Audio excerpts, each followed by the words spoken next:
the like hesitant T-Rex claw of like. Yeah, but in all honesty, T-Rexes are the most kawaii dinosaur. They're just like built for this. That blew somebody's mind. I heard somebody go, "Oh my goodness, that's true." I never thought of that before. I guess we'll start the panel. Hello, everyone. My name is DJ Cutman. Thank you so much. You guys are great. I run a video game record label called Game Chops. This right here to the left of me is Grimecraft. Hello. He makes music on the label sometimes. We also DJ'd yesterday. To my right, I have Jesse Buddington. Hey. He works at Route. Goodness, I was doing really good for that first. It's a dog, Wolf. Yeah. He works at Louder. They're an incredible platform that allows independent artists to easily and without risk license cover songs and put them out online. Why don't you tell us a little bit about that, Jesse? Sure. So, Louder actually got its start a couple of years ago. We came here to MAGFest as a company called Joypad Records, which at that time was a video game record label that offered licensing. And I think we were probably the first remix cover song video game label to offer licensing. Essentially what that means is we go to video game studios, we go to composers in some cases, and we ask them for permission for these cover songs to exist. We figure out all the royalty payments that need to be done in accordance with copyright law, and we make sure that the remixers are protected and that their versions are allowed to legally exist. So what kind of benefits would artists see from licensing a cover song as opposed to just uploading it to YouTube or whatever? One of the biggest benefits is that then you can be loud about your song, right? You can tweet about it. You can even tweet the original composer and not worry about the fact that they're going to be like, "What the hell is this? And why am I not getting paid for it?" Right? You can be louder. Yeah, exactly. One of the absolute best guys in terms of supporting people who remix his work is Grant Kirkhope, who is awesome. the Banjo-Kazooie composer. And every single time some new thing of his work comes out on Louder, I give him a free download and he listens to it and he gives me feedback about how awesome it is and generally tries to get in touch with the artist to tell them how awesome he thinks it is. So I really love that. We've also gotten some positive stuff from Yasunori Mitsuda, who's really a huge fan of doing covers and in fact at some point put out a jazz remix album of his own prior Chrono Trigger work, so that was pretty cool. I got to check that out. Do you know what that album's called? I don't. Is it on Louder? It's not yet. We're trying to work that out. We're actually starting to put up albums from these original composers now that they understand sort of how the Louder platform works. We just put up one from Keiji Yamagishi. Oh, yeah. And we put up the guy his name escapes me, but he did the soundtrack to Final Fantasy Tactics. Oh, come on. We know this. Come on. It's a trivia question. It starts with an H. Come on, team. I know. Just none of us are feeling very smart right now, I guess. Anyway, so some composers are starting to do remixes of their own, so the whole culture is starting to cycle back on itself, which is really cool. That's awesome. So when you license a song, would you say that you have to go to the original composer, the person who wrote the music, or is the music usually owned by the video game company, like Nintendo or Sega? Yeah, that one. Thank you, Sakamoto. Oh, yes. Good job, Siri. A lot of the time, composers will not keep their rights. It's sort of this long-standing tradition to do works for hire, which basically involve you, in the course of your employment with this company, with a video game studio, creating works. The studio gets the rights to the works, and then you can't really say yes or no. In some countries, notably Japan, they do have moral rights that the author has to be consulted. And so for example, Koji Kondo gets to say yes or no to absolutely anything Nintendo music, even stuff that he didn't write. Wow. Because of the system of, approval and seniority that goes on largely in Japan. That's pretty cool that Japan has moral rights. That would be nice here, too. Yeah. Well, I mean, it is and it isn't, right? Because there's the moral rights of the people who are in charge are highly respected, but the moral rights of people who want to creatively use content are not even considered. So, I mean, really, we need to find a balance between the Japanese system, which very highly favors original composers, and the American system, which very highly favors cover artists, and sort of find a mix where both people can be happy. So it's actually part of the United States Copyright Code that allows any work that's been published here in America to have a cover song made of it. Is that correct? Yeah, this dates back to the days of piano rolls. Has anybody ever composed a piano roll? Anybody? Has anybody ever used a digital piano roll in, like, recording software? It's the exact same thing. You have these little, like, tines that tell, the piano which buttons to push down, and that was sort of the first cover songs, were these piano rolls. And Congress decided that anybody who wanted to could make a piano roll without consulting the original person who wrote the music, as long as they agreed to pay them royalties. And so that's how the American system sort of got created. Can you give us an example of how much a royalty is? Yeah, it changes every once in a while, and there's this board of like 3 dudes that decides how much the royalties need to be. 3 dudes. Yeah, there's 3 dudes who are like members of Congress who sit on a thing called the Copyright Royalty Board. Sounds uncomfortable. Yeah, and they basically say, musical composition is worth, X number of cents. Most countries have like a percentage of the sale price as the royalty cost for the composition. America and Canada notably don't. In America, it is a 9.1 cent flat rate, unless it's a longer song, and then there's a calculation that goes into longer songs. But any song under 5 minutes, or exactly 5 minutes, is going to be 9.1 cents. So that's really cool. If you buy a song, say, from my label Game Chops for 99 cents, then you can expect that 90 cents is going back to whoever distributed the song and the artist who made it. Mm-hmm. And so the copyright holders are getting that 9 pennies, which is cool. It gives a lot of space for guys like me and Grimecraft, who are producing video game remixes, to sell them and still have enough money to support us and produce new music. Do you have anything to add, Grimecraft? No. Zircon? I don't think my mic's on. His mic's not on. It's all good. No, okay. Hi. Fascinating. Thanks, Zircon. That was great. So we've talked a lot about licensing songs, getting the songs out there, but that's only a small part of what record labels do. It's true. There's a huge marketing effort. There's how do you get people to actually listen to the songs? How do you get people to find the songs? What stores do you support? What stores do you not support? How do you manage the expectation of piracy versus like encouraging people to legitimately buy content? You probably know way more about all the promotional stuff than I do. Yes, I do a lot of promotion for Game of Chops. It's pretty much perpetual. In fact, at this very moment, I have 10 YouTube videos that are scheduled to go up every day at 1:30, which my analytics tells me is the time that all of you are on YouTube. If you don't believe me, just like check your watch at 1:30 in the afternoon and tell me if you're not like looking at the homepage like, what should I be doing? Probably my laundry, but instead I'm going to reload the front page. And that's really great. Certain platforms like YouTube are amazing because they allow us creators to put a bunch of work ahead and schedule stuff to go out automatically. So it allows me to come to MAGFest here and hang out and be with all you people, have fun talking about this stuff, and know that my promotion, all this work that I did last week, is taking effect right now on the internet. So everybody who's not here at MAGFest who may want to hear a really rad remix of Starlight Zone can go on Google or go on my website or the YouTube channel, find that song, and get a link to Louder if they want to download it. I think you mentioned piracy, and I think that's really interesting. Because while we see piracy still being a pretty big thing, and a lot of giant corporations trying to stop it with sometimes not super effective methods like suing children, that happened, or sending letters from the internet service provider to just the address with no name on it being like, Walking Dead XX01, this is your warning, isn't totally getting people to buy this stuff legitimately. But what I've found in my time here at MAGFest and talking to my friends online is that when you make good content and you're keeping your artists in mind and your audience in mind, people don't mind paying that $1 for that song.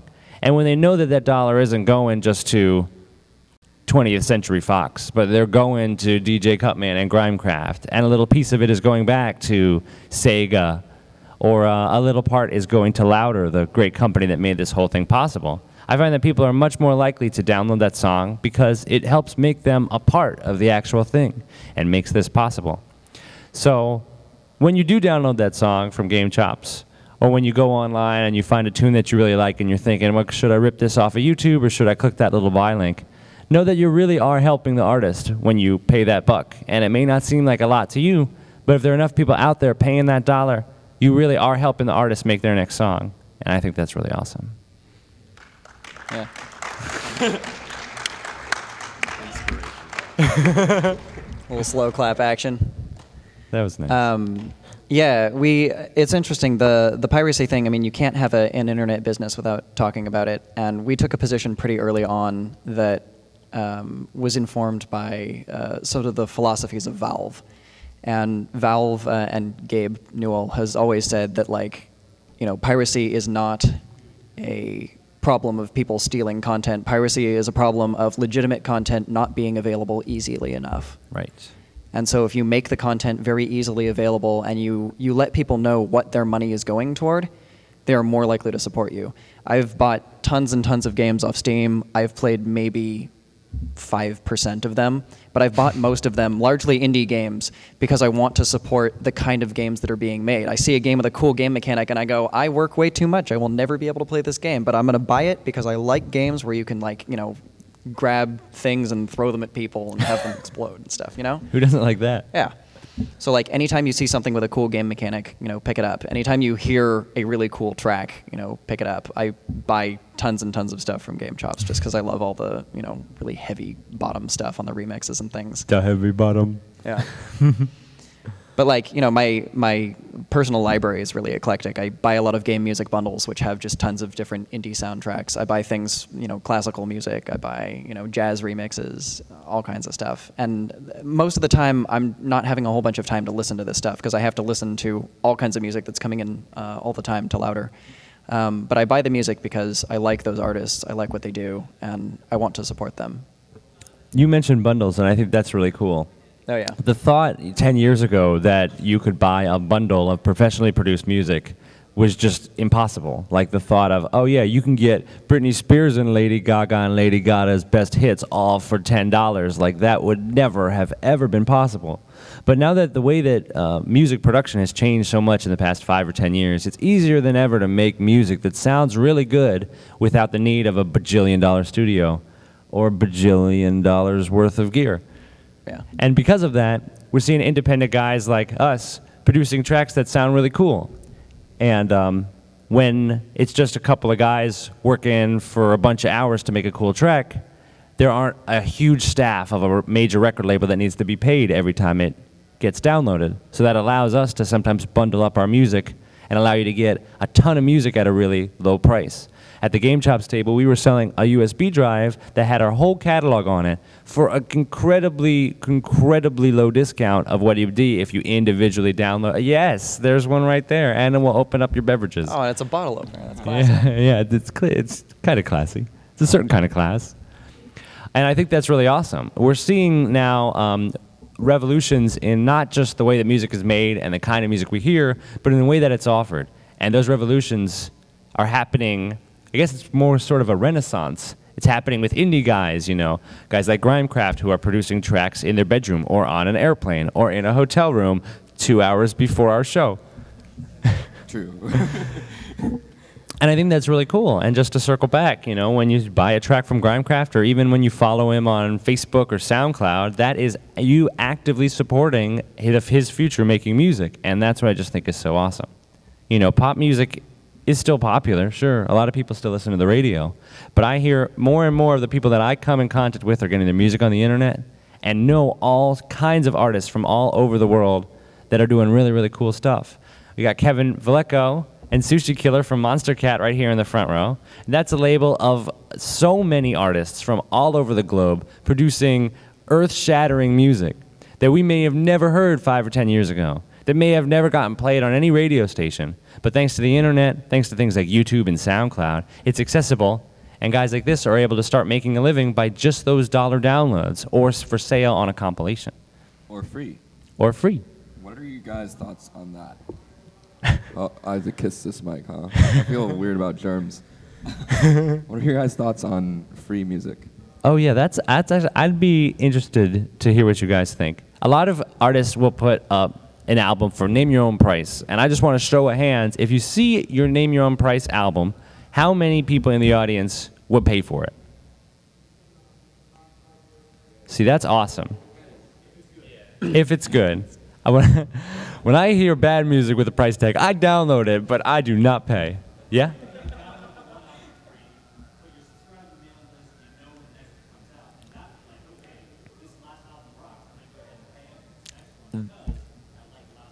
That's a great point. You're able to, without even spending a dollar, say you don't have that dollar for a tune, to buy it on Louder, you can follow that artist, and then maybe when you have a buck in your bank account, you can buy something else from them. So there's ways for you to support these musicians with no money at all, and that was just totally unheard of back in the day. You have to pay $5 to get into a show, you'd have to pay the label, blah, blah, blah, to get a CD. Don't even talk about how singles used to be marketed. That is crazy. I still don't understand it. But today, it's like you can just follow somebody on a social network of your choice, and that alone helps them out. And then if you can kick them a buck or two because you want them to keep making music, then you can do it. Recently, there's been one really, really important advancement in sort of how musicians are taken care of and financially, supported by their fans, and that's things like Patreon. Yeah. Does everybody know what Patreon is? Okay, so for those of you who don't know, well, back in like the 1700s, you used to have these noble lords who had tons of money and wanted you to write string quartets for their Swag kids to lords. play, right? And that was the patronage system, and it was okay if you really, really liked writing for some guy's kids. But the problem was you only had one patron, so you had to write whatever he wanted, and you couldn't, piss him off or anything. In the internet age, we're used to having, tons and tons and tons and tons of voices going into our work. Things like SoundCloud, where you have just comments on every single moment of a track, being like, I really like this. I didn't think that worked so well. This is really cool. I love this section. Wow, this bass is incredible, And you have all those bits. That's actually being translated now into actual financial support. You can have, one person give you $10,000, or you can have 10,000 people give you $1, and you still end up with the same amount of cash. The benefit of having the 10,000 people give you $1 is that you have more artistic freedom to do whatever you want. And it's okay if you go in a direction that loses you, 50 fans, as long as you gain, at least 50 more fans by whatever direction you've gone in. And that lets you keep your freedom as an artist. So I really love sort of the distributed patronage system, as I think it's going to really, really change all kinds of art, not just music. Patreon, the site we're talking about, which is patreon.com, you can check out, there's so many artists doing really great stuff on there, literally saved my podcast. I was doing a show called This Week in Chiptune, and I was at the 30th or around the 40th episode, and it was Christmas Eve. I had dedicated Wednesday nights to doing this show every week, a mix show of new chiptune music. And it was Christmas Eve on the year that I was broker than I had ever been, and I was with my family and Grimecraft. I'm family too. He is family.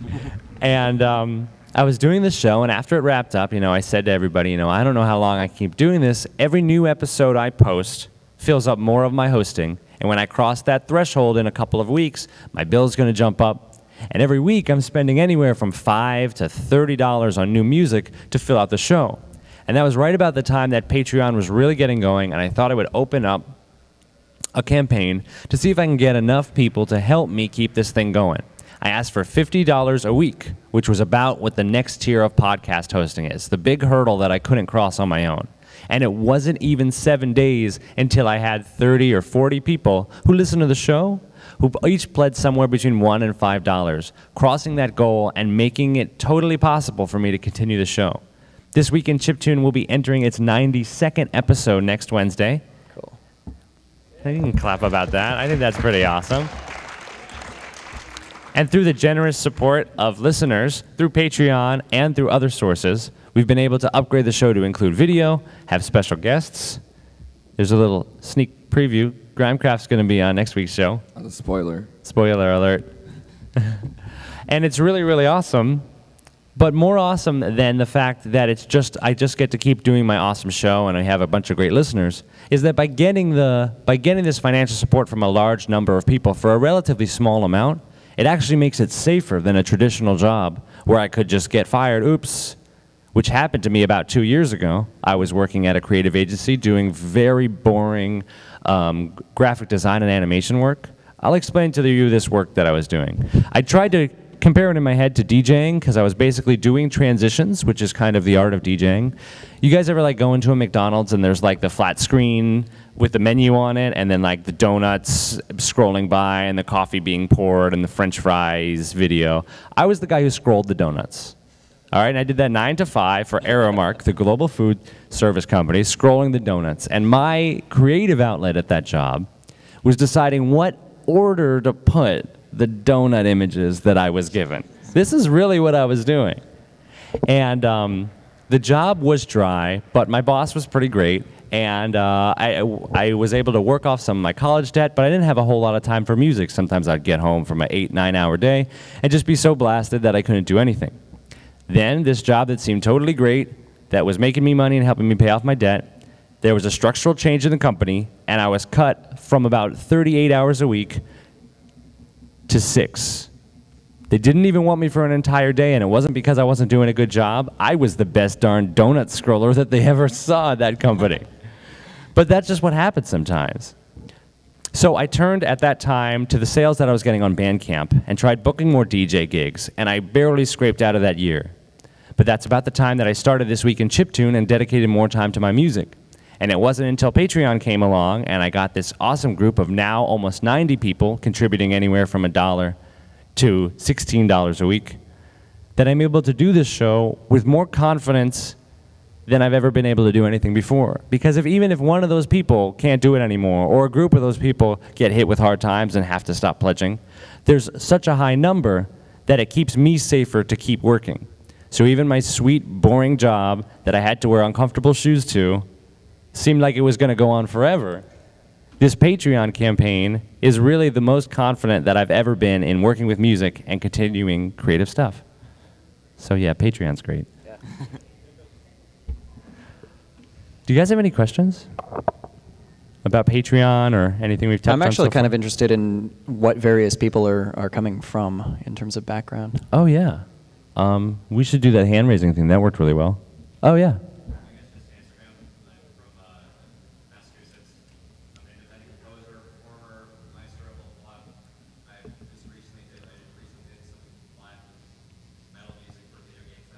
Awesome. Cool. Cool. So how many people in the audience are composers? Who want to? Oh, wow. Whoa. That guy's a double composer. Yeah. Or he doesn't know. That's a, okay. Ben, his hands is still up. You have a question, son? He's a composer. That's good. That's good. He's got a heart full of pride. How many people are live performers? You're either session musicians or... Great. Did we raise our hands too? We did. Our DJ's live performers. Whoa, no, we're not opening that can of worms. That worm, we're going to put those worms. Question? Oh, yeah. Yeah.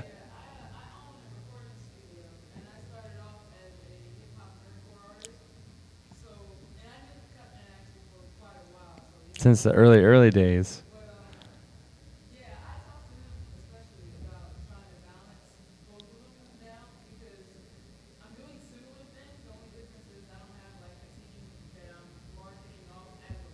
Mm-hmm.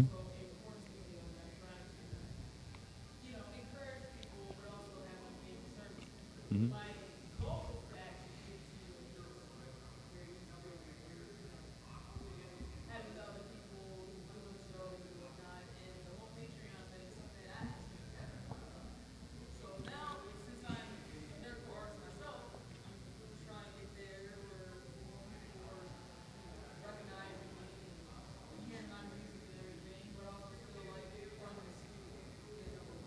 So you're in that balancing act that I was kind of in when I was working at that job, balancing the money-making sort of technical work with the creative stuff. And even to this day, that balance is still in effect. Thanks to Patreon, I know where my rent is coming from, and I know that I got to deliver that show every Wednesday, and I'm happy to.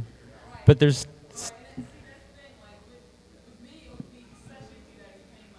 Right, exactly. Congratulations.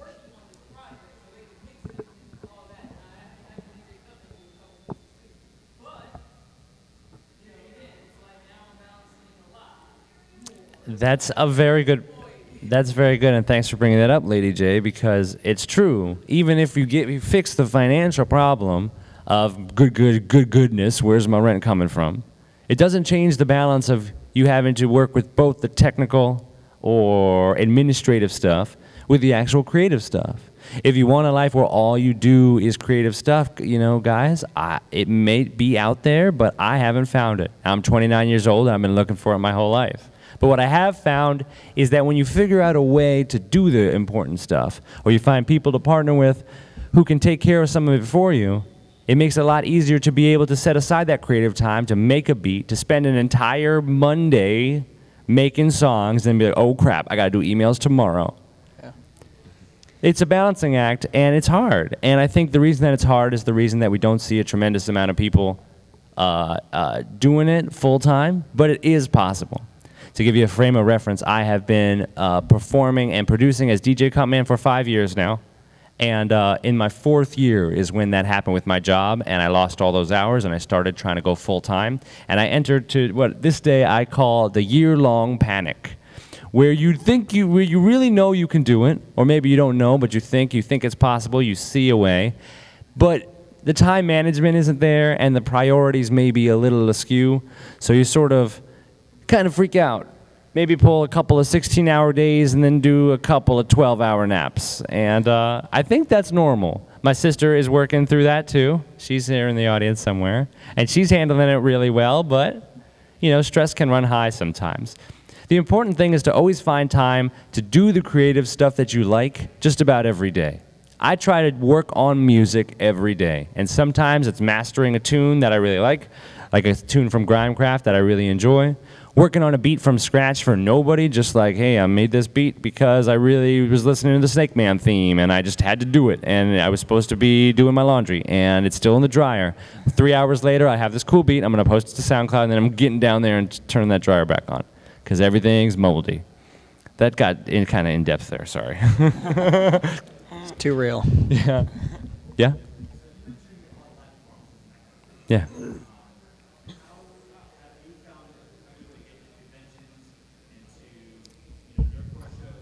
That's a great question.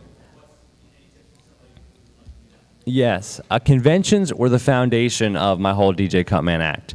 And I was not getting booked at them for many years. What I was doing is I was attending them, bringing speakers and business cards. And I was DJing and getting my name out there for free, well, I guess for the cost of a badge. I did New York Comic Con a couple years, PAX East I did 4 years in a row, and MAGFest 2 was the very first convention I went to where I first saw a DJ doing exactly what I'm suggesting.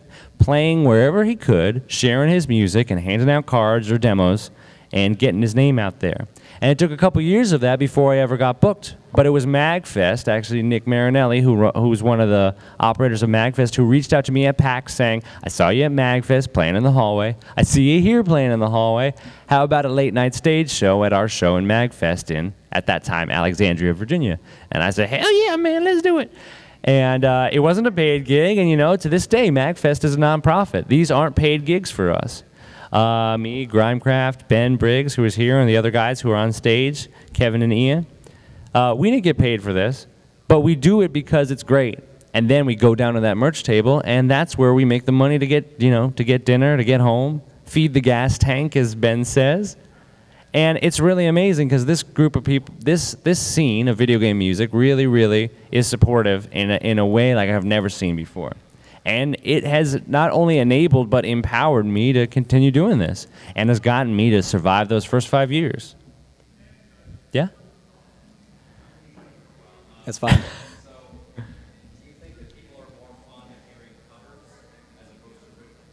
Oh, Jesse, what do you think about that? I think it's half and half, really. Well, if you have people who don't know who you are, cover songs are definitely more marketable because people are not going to automatically search for your amazing original song if they don't know who you are and they don't know what your song is called. But if they search for some song that they know and your version comes up at some point, you know, on like a Pandora station or, you know, the next thing on Spotify or something, you know, and they hear it and they're like, wow, this is really good. This is a very different version of this. I wonder who put this one on. You know, and even, what was it? Smash Brothers Brawl started doing that with some of the stage themes, right? Like the old school music. They put these weird versions. You know, you had like the flamenco guitar version of the Music B theme from Tetris. You know, it was like cool. Weird genre juxtaposition, and I loved it. And I was like, I need to figure out who that band is and buy some of their music. You know, so finding music that way, that's sort of the big benefit of doing cover songs. You mentioned Smash Brothers, and I think that's really cool. I see that as the video game industry being actively influenced by us video game remixers. We've been doing so many different versions of Tetris and Mega Man for so long that it was only a matter of time that Nintendo started hearing these things, and maybe they didn't start calling us and asking for our help, but they were able to go out to their composers and their sound teams and say, hey, why don't we try mixing this up like some of these guys on the internet? And I've heard versions in the new Smash game that sound a lot like remixes I heard on OC Remix, tracks from musicians that I know personally, and I just think that it's awesome to see these big companies starting to catch wind of taking inspiration from us when we were the ones inspired by them when we started this whole thing. Yeah, even more than that, like certain Capcom games. I think there was a Mega Man thing, a Street Fighter thing. Oh, like Street Fighter HD remix. Yeah, there was like an official Street Fighter game that has, you know, a remix soundtrack that came largely out of the OC Remix crowd. So that stuff is totally great. Oh yes, the Mega Man Anniversary album, and Totally. our friend Tronbon was the one who did the artwork for that. Oh yeah, she's on some album. I saw it. It's so cute. Oh yeah? Okay. Well, I was wrong. I'm sorry. Anyway, I'm plugging Tronbon because she's great. Thank you, Jesse. Yeah. Yeah. Yeah.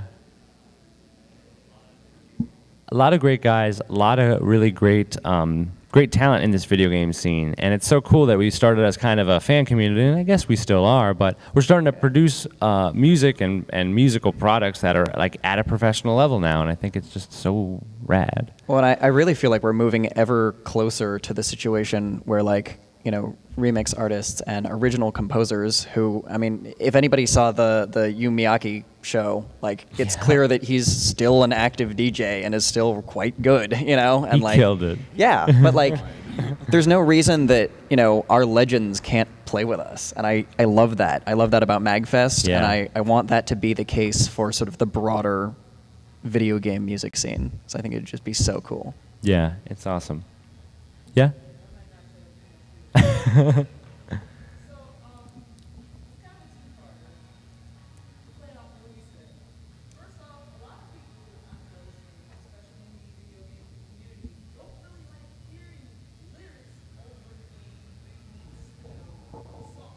Tell that to Brental Floss.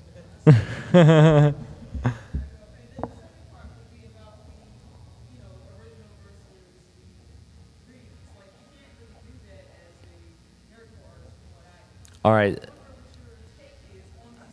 All right, so that's really great because I've been thinking about that a lot. And I think what goes into a great remix is not just a lot of skill and inspiration, but a consideration for who you're making it for. Now, a lot of my early DJ Cutman remixes, if you listen to my Volume 1 and Volume 2, the person I was making that music for was me. Those are reflections of my current taste and the kind of production stuff that I wanted to do.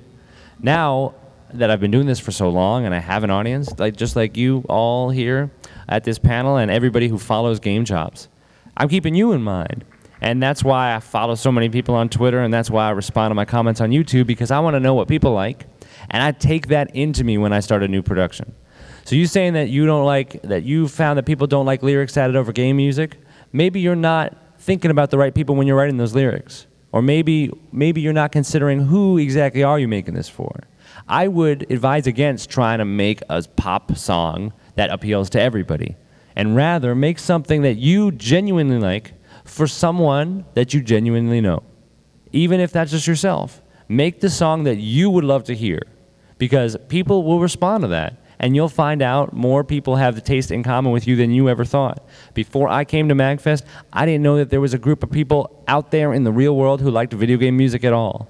I knew a couple people on the internet. When I went to the first MAGFest, I swear I was not in that hotel room in Alexandria for more than a minute when my life was changed. I saw people running around in Mega Man cosplay, guys grown men hitting each other with foam swords, people walking around with construction level boom boxes playing chiptunes, when I was like, oh, I have arrived. These are my people. There's a real love here. There's a real interest for that stuff. But you won't be able to make music for this crowd if you do not know this crowd. So that's why my biggest piece of advice is get out there. Go to as many cons as you can. Don't focus on getting booked. Focus on attending. And then you'll be able to make the decision if are you right for this convention. Because these cons like MAGFest get hammered with submissions. Everybody wants to play because they got a big cool stage or they got a big attendance or whatever. But the real question is, what will ultimately lead you to if you get booked or not is if you're right for it. Do you know what kind of programming they have here? Do you know what the people are into? Do you like the thing at all? I know I've gone to a couple of conventions that had a huge attendance that I thought I was really going to like because there's so many people there. And it turns out that all of those people, 60,000 or whatever, none of those people had a lot of the same interests as me. Well, I don't want to say none, but the general vibe, maybe a ton of anime fans and I'm not so into anime, or really hardcore Atari fans and I don't know a whole lot about that. But when you find the people that, you know, have something a lot in common with you, it really, really helps. And not just you know those people and maybe they'll be more likely to book you because they met you in person, but you're more likely to cater your productions, not make them for those people, but with those people in mind. Yeah, your target audience. Who are you making it for? Yeah, exactly. That's a good question to ask before your production, before you start, during, and after. It'll help you make decisions about marketing.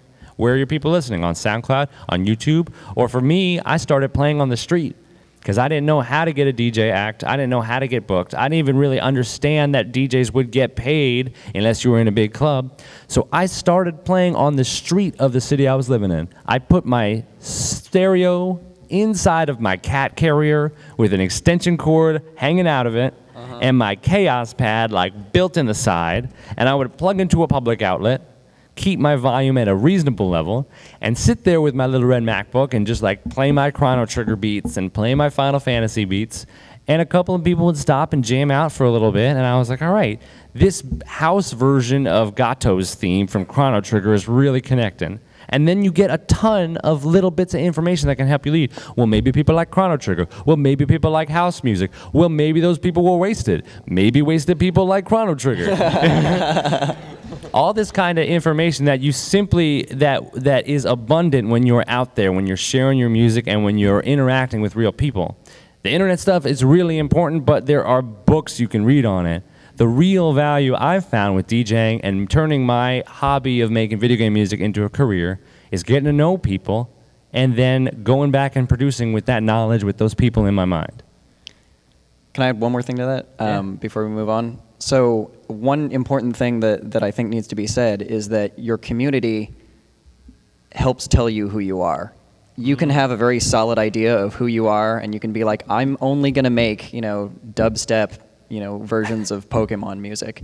And then maybe at some point you'll like throw out some kind of completely unrelated, you know, I'm going to do a string quartet Zelda thing, you know, and like somebody will be like, oh my God, you should write more string quartet music. This is incredible. And if you don't serve those people who are clamoring for that, you're doing yourself a disservice. Yeah.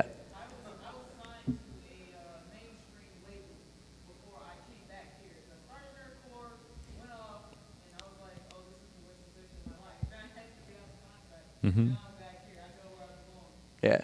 You're not the first person I've heard that from, that they've gotten that deal. They've gotten into the music machine and they realize, hey, now I'm not doing that thing that I wanted to do, the reason that I wanted to do it. It's important to stay true to yourself, and even if you don't know what kind of music you want to make or you don't know what you want, trying stuff out and seeing where it lands, seeing if people like it, seeing if people hate it. You get a bunch of bad comments on a song, yeah, that sucks, and there are some trolls out there who are just writing mean things. Yeah. But you got to take, I'm trying to get this quote right. You got to take criticism constructively, not personally. And I wish I could live that every single day, but we're all people. But think about it, you know, if you get a negative comment, there may be that bit of information in there that will help you make a better beat next time. Yeah?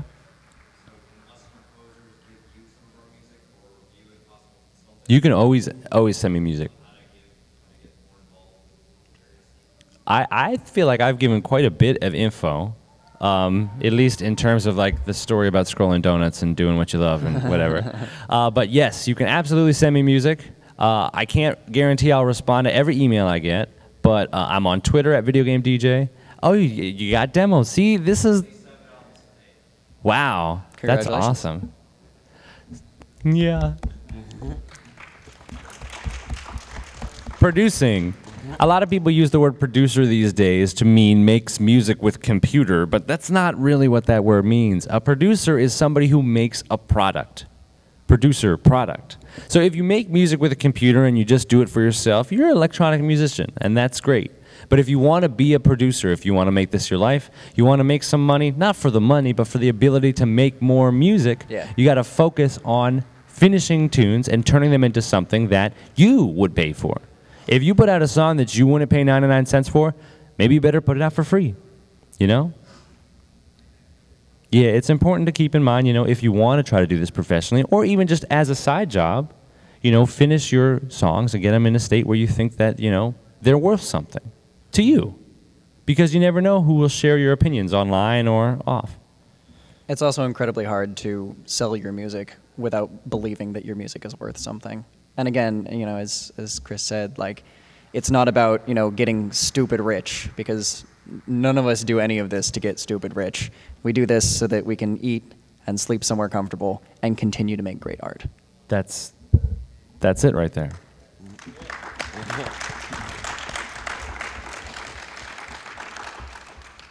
Well, we are tearing up this panel. We only have a couple minutes left, so let's do a couple more questions. For sure. Anybody got anything? No? Yeah? Okay. Yeah.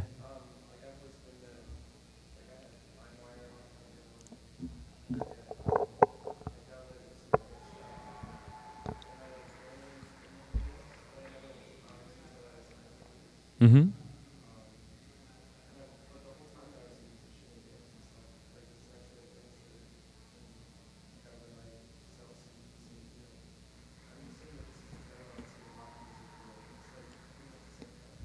Yeah. And I know that's awesome. Yeah.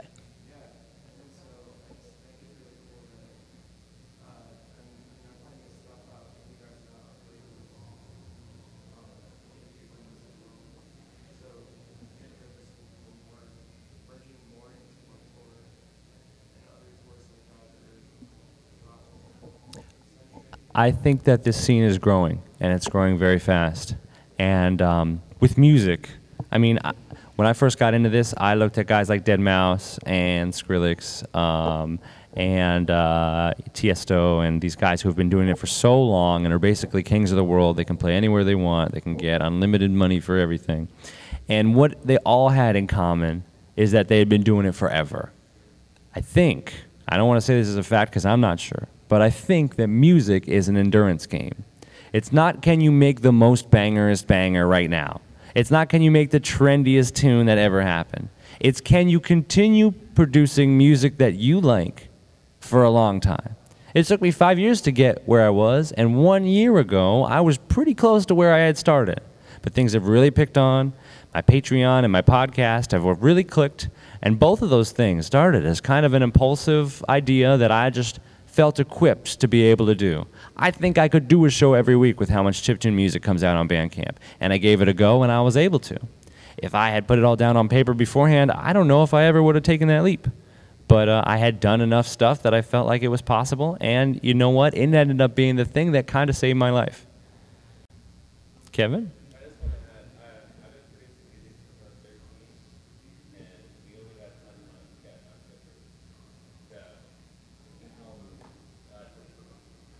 Yeah. So there, producing for 11 years. And then right there, and in the 11th year, the break happens. Yeah. Yeah, and it's like, what if you had given up in year 10, you know? Yeah. No, for sure. I think every single musician goes through a period of that. Yeah, I think it's totally common to sort of question your work and kind of like listen to one of your favorite songs and compare it to something you're working on and get a little frustrated. I think that's normal. A lot of times, in fact, I would probably say your entire life, your taste will exceed your ability. Because you can hear the greatest songs in the world. Pop music is produced like nothing else. It's technically flawless, every pop song. But that doesn't mean that your stuff has to be flawless. It just has to be honest. It has to be something that you like about it, something that you feel you could do that somebody else hadn't done before. And you just keep doing that. I mean, that's what I did. One more thing to that in terms of having video game music and chip music and all these sorts of sub-genres entering into the mainstream. That's a thing that's driven by fans. I randomly participated in like a BlizzCon email that got sent out to 1 million people that was like, what artists would you like to see at BlizzCon? And I voted for a bunch of artists that I knew, like Jay-Z was on there and Eminem was on there and like Slayer was on there. It was like just all sorts of genres. But notably on there, we had Video Games Live was an option, and I voted for that. And Lindsey Stirling was an option, and I voted for that. Even though I personally do not really care for Lindsey Stirling, I like what she represents. And I like that artists like her and like Video Games Live can be put on a ticket next to people like Slayer and Iron Maiden and also Eminem and Jay-Z and these folks, and that can be a legitimate option that people might want to click on. I understand that BlizzCon is heavily video game based, but it's more mainstream than some of the other video game conventions out there, and these things will slowly trickle into mainstream stuff, where you can eventually have, a video game, band play at something like a sporting event or maybe even the Super Bowl someday. I think that would be so cool. I would definitely watch a sports ball game if, the Megas played the halftime show. Yeah. It'd be incredible. I would sit through the ads for that. Yeah, exactly. I would sit through the sports for that. Yes?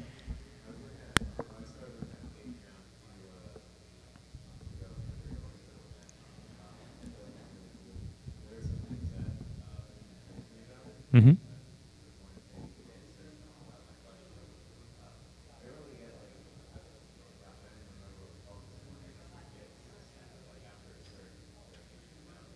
Oh, rewards? Patreon is a young website, and they've definitely got some optimizing to do in the way the site is set up and their wording on a few things. It is a bit confusing. My biggest suggestion, and you can tell I can't directly answer your question because I'm not 100% sure, but my best suggestion is to get on Patreon and start looking at some campaigns similar to what you want to do, or totally different. I remember writing my first Patreon campaign before it launched, looking at it and being like, this is a little weird. And then going on to other campaigns and be like, oh, I did it all wrong. It's like first goal, $1. It's like that would not actually be a goal that would accomplish anything, getting $1. But it's like the old days of putting your MySpace profile together and then looking at it and being like, ooh. Yeah, it's definitely a process, and my Patreon page is a work in process. I go back and tweak it all the time. But pro tip, Patreon, I think, works the best when you're in a cycle of producing something regularly. For me, it was obvious. I have a weekly mix show that I do every week, rain or shine, because I stay in my house to do it. So that was a no-brainer. I would just do this Patreon every time I did an episode. If I took a week off, my Patreons wouldn't pay, and I wouldn't make money that week. But that was my call, and it was a nice trade-off because it gave me a kick in the butt to produce this content. But it also gives me ability if I'm sick or if there's some big convention or something like that. If I don't produce, then my Patreons don't have to pay. So it's a really nice way to be able to produce the content at the rate that you want, and also have this group of people who are supporting you doing it. So if you got to take a break for a month, your Patreons get to take that break with you. It's really, really cool. It's not like the standard investor gives you a bunch of money in hopes to get a return on that money, the old school way of doing business. It's the patron style from hundreds of years ago. It's the way of people like your creativity, and they want you to do that, for them and for you. So it's awesome. For the way my campaign is set up is that my Patreon bills every time I post an episode. So if I don't post an episode, nobody gets billed. Yep. Yeah. You can also do it like per piece of content. Like, That's right. There's a lot of people that are like, every time I put out a video on YouTube, I will charge you guys. And whether they do 2 videos a month or 1 video a month or 3 videos a month, the individual patrons can set a cap, of course. Right. So that they're not paying out more than they want to.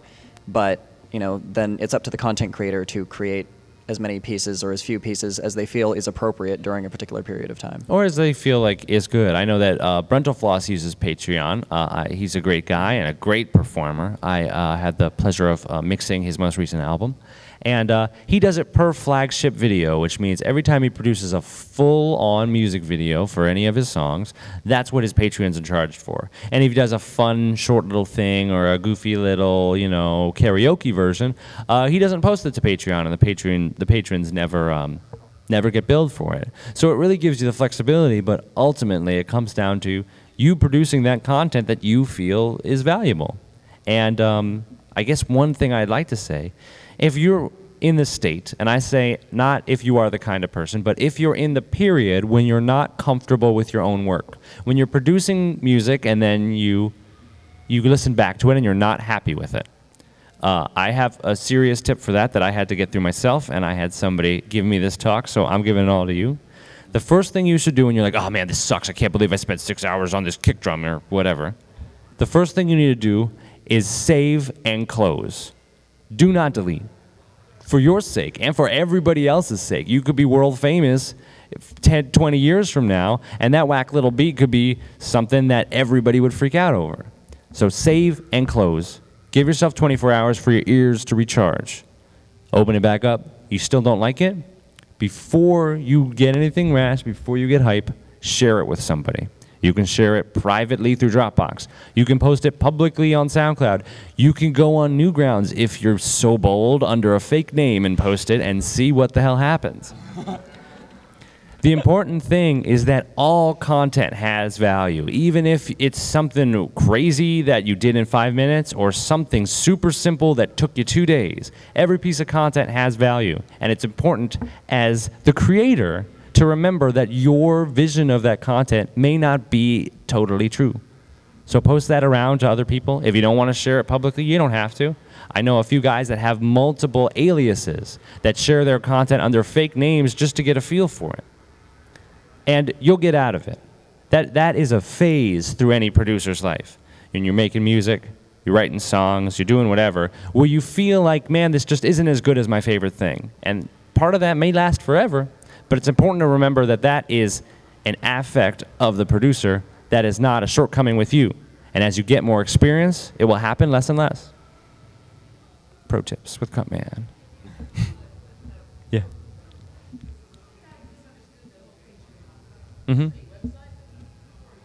Yeah, it's like an ongoing Kickstarter campaign. That's a really good definition for it. Patreon.com. Mm-hmm. Yeah. Patreon.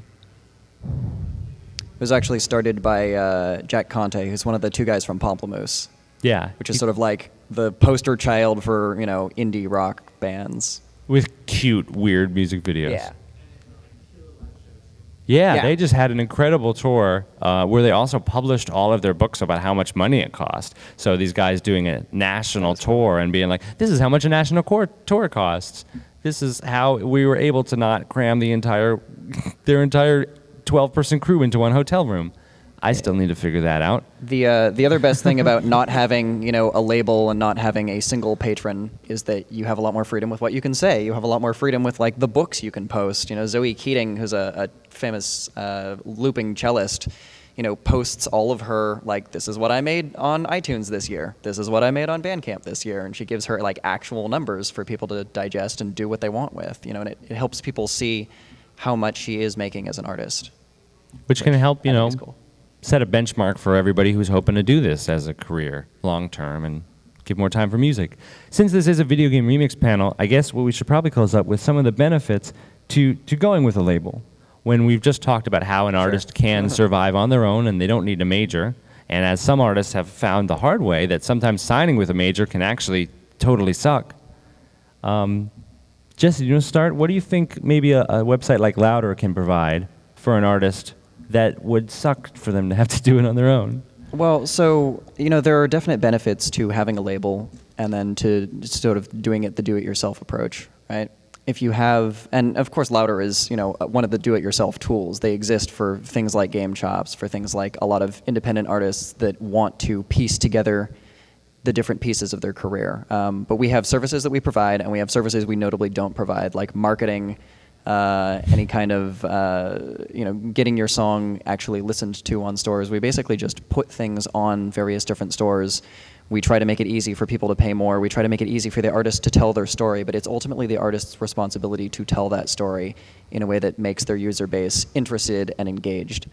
With a major label, you have people with experience. You have people whose full-time job it is to make people care about your music. And you know, sometimes that's done in a really honest way, and those are really good labels. Sometimes it's done in a really disingenuous way, and those are not so good labels. But the music industry is full of all kinds of different players. And you know, if you as an artist feel that you need more guidance, if you're not sort of a self-driven artist, and you have the opportunity to sign a label deal, you know, again, consult with people before signing anything. Definitely get a lawyer to look over the contract, figure out what you're actually agreeing to. But read the contract. That's a step that a lot of people don't take. Just read the, and yeah, you're gonna open up and be like, the undersigned, but you just print that thing out and you make it through. When I went my first contract, I printed it out and I went to a coffee shop and got a big cup of coffee and I'm like, all right, we do it. Yep. And I like highlighted the stuff I didn't understand and then looked it up later. And then at the end of it, I was like, oh, this is cool. Just like 12 pages of hell. It took me like 3 hours to read, and then I was like, oh, everything's good. There's actually a guy who's working on a legal terminology programming language in order to be able to feed a contract into something and just get it out in plain English. Oh my God, that's amazing. I bet all the attorneys are make me really happy. out by that. So Jesse mentioned Louder being an awesome way to help handle licensing of a cover song and also distributing an album with very low risk and no upfront cost, which is very, very cool. For somebody like an artist like Grimecraft who has released tracks on Game Chops, what I do as the label guy, whatever, final boss is what my Twitter says, but it's really, I'm the manager, I guess. What I do is I help get that music out to as many people as I can. So I tediously make YouTube videos for every single song.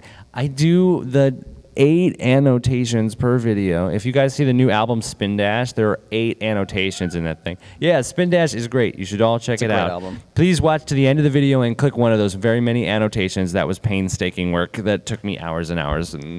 But now, anybody who watches any of the Spin Dash tracks, they make it to the last 30 seconds and they have clickable links to go and buy it on Louder or iTunes or Amazon, to watch my Shovel Knight remix or check out Rob KTA's Club Needle Mouse.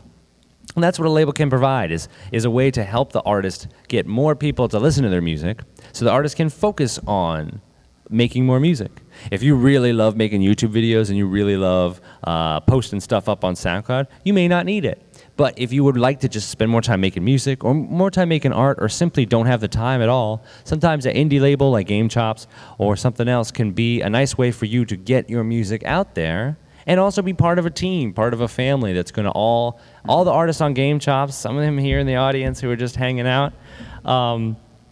It's awesome because we are all, you know, since we're all on Game Chops, we all have an interest in each other. When somebody new comes on board, like Ralph did earlier, well, not this year, but late last year, we already had this group of people who are all interested in listening to his music that may not have heard it if he just posted it up himself. I know that Kevin and Ian, when they moved to Monster Cat, they made all these new friends that are all blowing up their Twitter at all times.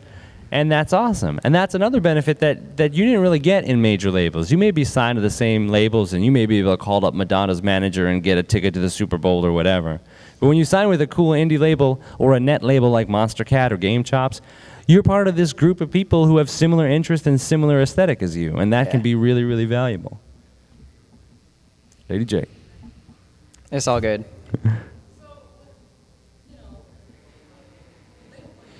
Mm-hmm.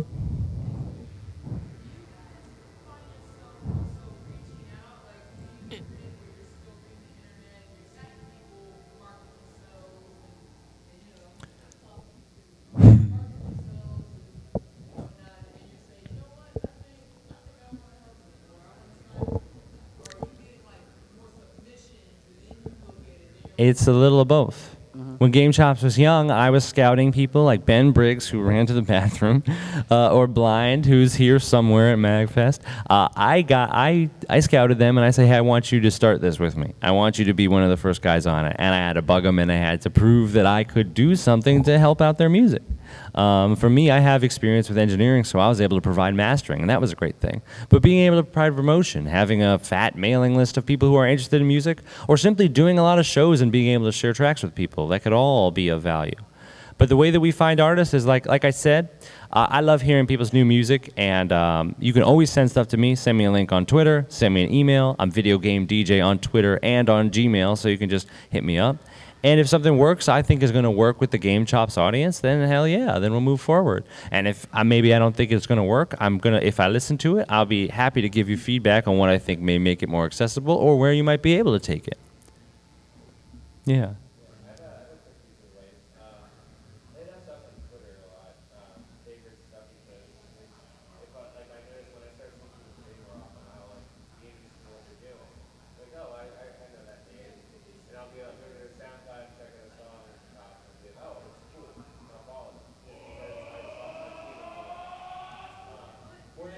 That was intense. Oh, yeah. That's a good point. Getting involved, you know, going to a convention with business cards is like such a powerhouse way to do it. Just interacting on Twitter, favoriting, retweeting, and responding, that's a great way too. But one thing don't do, and I'm going to say this to all of you, and I want you to repeat this message and propagate it through the internet. Do not send the same tweet to everybody. Whenever I see somebody do that, yo bro, check my SoundCloud link, hashtag, I mute them. And I only mute them, and before I click the link, which of course on my phone is gonna open up a browser and take a second, I click on their name and I see if that message is going to everybody. And if the same message is going to everybody, it's mute, and you're muted forever. You're muted forever, and I'm serious. It's the one thing that keeps me empowered on Twitter is that if I see you just spamming, you're clearly not thinking this is for me. If you want to know what I think of your music, then send it to me. If you want everyone to listen to your music, then make great music and work hard. But this goes back to one of the first things we talk about. Keep your audience in mind. Who are you making it for? And if you're making it for yourself, just send a generic tweet, I made this new song. I really like it. It's got cool beats. If you're making it for Game Chops, you're making it for the video game scene in general, then think about who in that scene might like it and write to them, that person, not to that account. Because there's a person behind just about every Twitter account. And, you know, you're interacting with people. This also holds true in the traditional world. So if the internet world is that way, the old-fashioned world of, like, getting reviewers to listen to your music, you know, the way that you would with, like, Rolling Stone or something. You know, you don't want to write to Rolling Stone, here's my CD, here's this thing. You write to a specific guy who has written about bands that are like you, whose writing you appreciate, and you say, hey, I saw you did such and such an article on, like, whatever month of whatever year. Here's my CD. I thought maybe you would like it because I really draw a lot of inspiration from them. And I really loved how you said, you know, and like actually get them involved in a conversation. You're more likely to get them to write back at you and actually to write about your music.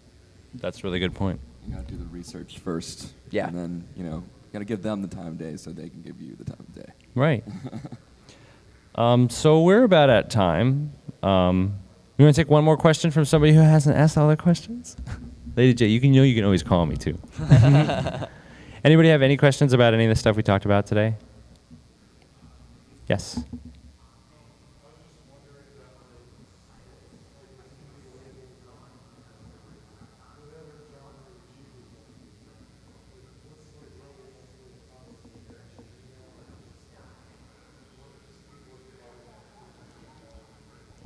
Keep working hard. Keep your social media updated. Don't start a billion sites because that's going to help. You want to groom your sites. Keep your profiles updated. And then for me and Game Chops, it's email. We have a contact form on the website. And we don't accept demos directly, but I absolutely accept people sending me links to music that they want to, you know, show me, or just communication. And it's ultimately about, you know, working with people. Find the people you want to work with who share your interests, and keep your stuff up to date so when they want to check you out. Like if I get an email from somebody, I check out all their sites. They're like, you're gonna make video game beats, blah, blah, blah, blah, blah. And then they like dump a bunch of social media links. I hit command and I open them all.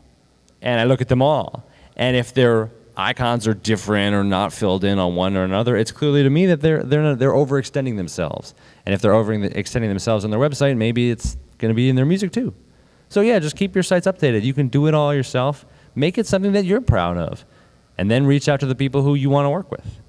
Through email, through Twitter, or even Facebook messages work.